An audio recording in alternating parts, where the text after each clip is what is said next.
So, today I want to talk about picking out a great tattoo artist for you. At tattoo conventions, you can see tattooed people as well as obviously tattoo artists. Their portfolios should be out, and of course Instagram essentially is a portfolio. So even if they don't have a physical portfolio, they might have their Instagram handle or their website at their booth. On Instagram, not only can you search tags for the styles you find that you like more, if you find tattooed people that you really like, you can find out what artists tattooed them and move on from there. Instagram is a great place to look at the longevity of a tattoo artist's work. Not only can you look at a tattoo artist's portfolio that they put out, you can also look at a tattoo artist's tag section of their Instagram. So now you can see their tattoos out in the wild when they don't have special lighting. Not only that, there are other Instagrams like Healed vs Fresh, where you can see a tattoo artist's work from the day it was tattooed to anywhere from 1 year to 4 years to 10 years. Not to say that you need to go to a tattoo artist that has 10 years experience, but you definitely want to know that those tattoos are going to last longer than, a year. So when looking at a tattoo artist's work, you want to look at the saturation of the piece. Does the color stay the same from when it was first done to when it's healed? Do you feel like it got a little patchy? Are there a bunch of spots where you can see the skin through the coloring? A lot of times you'll see this in things like yellow and red ink. Sometimes they don't heal quite right. Some artists know this and know how to alleviate that problem. Other artists have yet to master that. And this isn't just the case when it comes to color tattoos. This is also an issue when it comes to black and gray work. Sometimes gray wash in a black and gray tattoo will completely fall out and you'll lose all the contrast in the piece. Another thing that you should really be looking at when you're looking at an artist's work is their line work. Is the line weight consistent throughout the entire tattoo? Is it supposed to be consistent throughout the entire tattoo? Some artists will use a single line weight for an entire tattoo, and others will use different needles to get thinner lines. Even with a thin line, they tend to get wobbly. Sometimes it can get patchy. Sometimes it'll fall out entirely. Another thing to really look out for is the migration of ink in a piece. Sometimes you can look at a tattoo piece and you'll see kind of a gray haze in the skin around that tattoo. Sometimes ink will migrate outside of the lines if the artist went in at a wrong angle or went into your skin too deep. Not only can going too deep cause a migration, it can also cause scarring. When it comes to placement, your tattoo artist should be a master. Tattoos should accentuate the body and should flow. The only tattoos that should distort the way you look at somebody is an illusion tattoo. Illusion tattoos are generally optical illusions on the skin. Ultimately, your tattoo should complement your body, not distort it. A tattoo artist generally should just specialize in 1 or 2 styles. But is that a style you even like? You want to make sure you find not only a style you love, but the artist that complements that style the best. You never want to go to an artist that tends to be a jack of all trades. You never want to go into a shop and say you want something and they're like, yeah, I could do that. I could totally do that.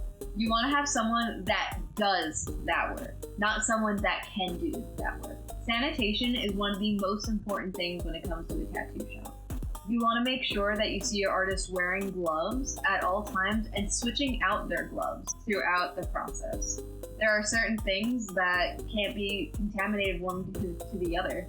You want to make sure that your tattoo artist and potentially the shop assistant is practicing proper hygiene and sanitation throughout the area. You want to make sure that you're seeing pieces of furniture, specifically furniture that you're getting tattooed on, being saran wrapped, that their station is fully sterilized. This place should be like a hospital. It might not smell like bleach, but it should definitely smell like green soap. Cleanliness doesn't affect the artist's ability to create a beautiful piece, but cleanliness does affect your body. A dirty artist can do more than just infect that tattoo. A dirty needle that was used on somebody else can potentially leave you with an incurable disease, or If you're lucky, just an infection. Remember, STDs aren't just contracted through intimacy. They're contracted through any blood-to-blood contact. You can get something like HIV or more commonly hepatitis when it comes to reusing needles. So it might feel kind of weird to Google somebody that's not a celebrity. It might feel a little invasive, but some really famous tattoo artists have had some really horrible accusations and have been convicted of some really bad things. A tattoo artist from Detroit who was very well known for his work was convicted of assaulting 4 women. And those are only what he was convicted of. We don't know what else he's done. So you want to make sure that you would know something like that beforehand, before you get tattooed by someone that is maybe tattooing you in a more intimate area, or maybe you're going to a private studio. The overwhelming majority of tattoo artists are great people, very progressive, very forward-thinking, which I guess is the same as progressive, let's be real. But I've been tattooed in some semi-intimate areas, and I have never felt uncomfortable. So I don't want you to be afraid of tattoo artists. I just want you to do your research. Tattoo artists, just like everyone else, can be rapists, can be great people. They could, I don't know, just be realistic. I don't know.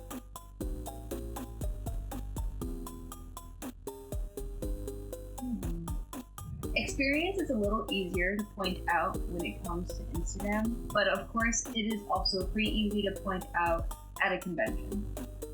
Whenever I don't see a portfolio out at a tattoo convention, I think one of these things. They're either super inexperienced or they're super famous. You don't even need their portfolio. You already know their work.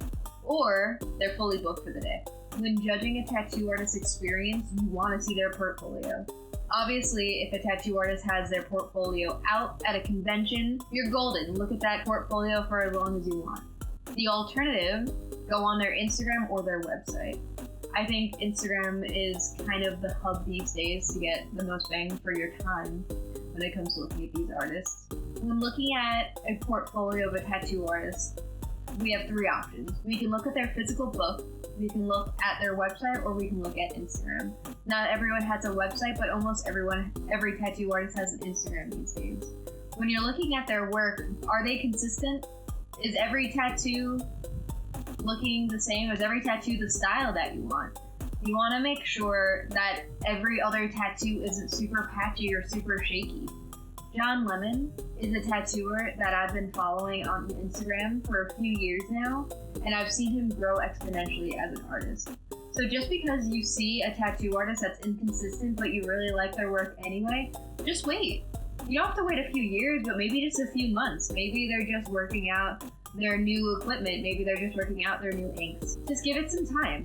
Don't write those tattoo artists off, because if I just wrote John Lemon off, I would be missing out on some future amazing tattoos. At the end of the day, we all just want to get the best work possible. The hours of work that you put into researching this tattoo is marginal. These tattoos that you're going to have are literally for the rest of your life. You could spend an hour, you can spend a year researching a tattoo. You want to know if you want to have a single style, if you want to have multiple styles, check people out on Instagram. What do you gravitate towards? Make sure you know what style and what you want before you even decide on an artist. And then once you decide on an artist, do as much research on that artist as possible, and then maybe look at other artists that are recommended based on that artist. Do other tattoo artists follow the artists that you like? The art comes first, but you also want to make sure you have a good experience. Whatever experience you have while getting tattooed will forever mark that tattoo. If you have a horrible experience, you're forever going to think of that bad experience when you look at that tattoo. But if you have an amazing experience, you're always going to think of that. My back tattoo was one of the best tattoo experiences I've ever had. That's saying something, because I've had some really great experiences. Even though it hurt so much. You want to familiarize with tattoo content, with tattoo culture, before you jump into getting tattooed. Do you even want to get tattooed, or are you just getting it because you think it's trendy? I know tattoos are getting more and more popular, and the amount of tattooed people versus non-tattooed people keep going up. So just make sure that you're getting tattooed because you want to be, and not just because you see the people around you with them. I'm the most tattooed person that I know. And before I met my boyfriend, I was the only tattooed person that I knew. No one I know has more than 1 or 2 tattoos. So don't just get tattooed because your friends have tattoos. Don't just get tattoos because no one has tattoos. Get tattoos because you want them. And just make sure that you do it as informed as possible and as safely as possible. Do your research. Because none of that research is wasted time. These tattoos are on you for life. But thanks for watching this video. Please subscribe. I hope you check out my other videos. We have videos on more in depth about tattoo conventions. If you want to check that one out, we went to the Tattoo Philly convention a few years ago, and I go every year. So if you ever want to find me, check me out. I'll be at the next Philly Tattoo convention, unless it's in January again. Please comment and subscribe. If you feel like I didn't cover everything, and if you have more questions, feel free to comment down below, and I'll do my best to answer them as soon as possible. See you later. Bye, guys. Goodbye. Don't.